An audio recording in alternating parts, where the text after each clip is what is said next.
j'ai eu mon bac. Et après, durant mon année au psych, j'ai passé mon concours gendarmerie. Je suis arrivé à la brigade territoriale de Fleury-Mérogis, dans l'Essonne, où j'ai fait 8 ans. Et durant ces 8 ans, j'ai postulé 2 fois pour les pré-tests gendarmerie pour être maître de chien. J'ai passé un bac comptabilité. Ensuite, j'ai fait 2 années de faculté AES. Et ensuite, je suis rentré en gendarmerie en tant que gendarme auxiliaire. Et gendarme en psyg en gendarmerie départementale. Et ensuite, je suis arrivé maître chien. Pendant mon baccalauréat, j'ai passé le concours et à l'issue, j'ai été affectée à la brigade territoriale de Crozon dans le Finistère, donc en Bretagne. Donc j'y suis restée jusqu'en janvier 2005. Donc j'ai passé mes tests pour devenir donc maître de chien. J'ai réussi les tests, donc ce qui m'a valu d'être agréée en décembre 2009. Et à l'issue, j'ai été affectée donc au GIC de Beynes, donc c'est le groupe d'investigation cynophile de la gendarmerie. Pourquoi la gendarmerie? La gendarmerie parce que c'est un métier qui nous permet de casser un peu le quotidien d'un métier traditionnel. Voilà, toutes les missions sont différentes chaque jour. Il y a le métier de gendarme en fait, et le métier de maître chien c'est plus une passion. C'est une passion d'être avec les chiens, une passion de vouloir rendre service à la société. Donc, comme j'étais en brigade territoriale, on avait beaucoup d'enquêtes judiciaires par rapport aux stupéfiants. Et le fait de voir les maîtres de chiens avoir une telle complicité avec leurs chiens, ça m'a vraiment donné envie de faire ce métier-là.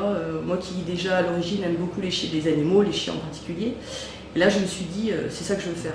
Maintenant en gendarmerie en Ile-de-France, il y a beaucoup de femmes en unité. Quand je suis arrivée, on était 5 personnels féminins. Donc c'est énorme, sur une brigade à 14.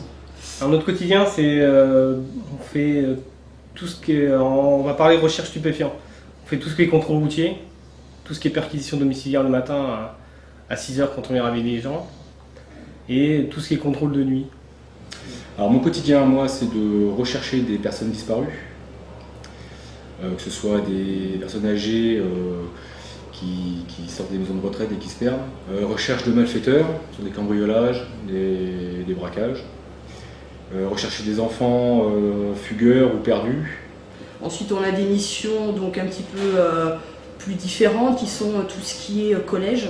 Donc c'est-à-dire on fait des recherches aux abords des collèges sur les collégiens, etc. C'est plus une mission de prévention en fait au niveau des collèges. Alors moi je travaille avec un chien, c'est un berger allemand, il s'appelle Badi, il va avoir 4 ans.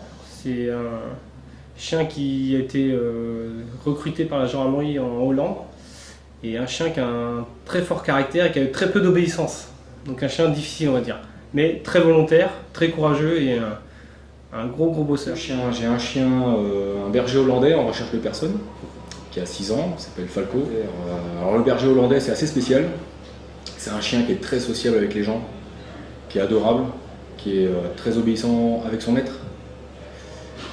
Et par contre, qui n'est absolument pas sociable avec les autres chiens. Alors mon chien il s'appelle Kenzo, c'est un berger belge malinois qui est âgé de 3 ans. Mais c'est un chien qui est très sociable, par contre avec les autres chiens c'est plus difficile puisqu'il est très dominant. Mais c'est un bon toutou qui bosse bien et je suis contente de lui. Les plus, on va dire, l'avantage qu'on a c'est qu'on est autonome. Donc quand on n'a pas de mission, on gère notre temps. Donc on fait l'entraînement du chien, on s'occupe du chien. Et 3/4 de notre travail, c'est de s'occuper de notre chien. On arrive un peu comme des, je dirais pas des sauveurs, mais un peu comme la dernière chance en fait pour retrouver des gens, ou même en explosif. L'inconvénient, c'est qu'il faut être vraiment très disponible. Donc tout ce qui est en milieu cynophile. Tant qu'on travaille, on est permanence. Donc, la vie de famille en prend forcément un coup, puisque on passe nos journées au bureau et le soir on peut être appelé et partir pendant des heures. Quand on travaille, on fait beaucoup d'heures. On est de permanence tout le temps. Après, quand on aime, ça nous pose pas de problème. Donc, je vois pas beaucoup d'inconvénients à ce travail-là.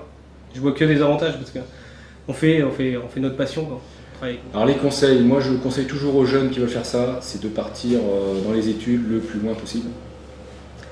Faut au minimum, à partir de maintenant, il faut au minimum le bac. Mais s'ils peuvent avoir bac plus 2, bac plus 4, c'est mieux pour eux. Parce qu'après, dans notre métier, ils peuvent se réorienter vers d'autres filières, on va dire, grâce à leur diplôme. Là, déjà, le plus dur, c'est de rentrer en gendarmerie, je pense, maintenant. Après, il faut être passionné et disponible.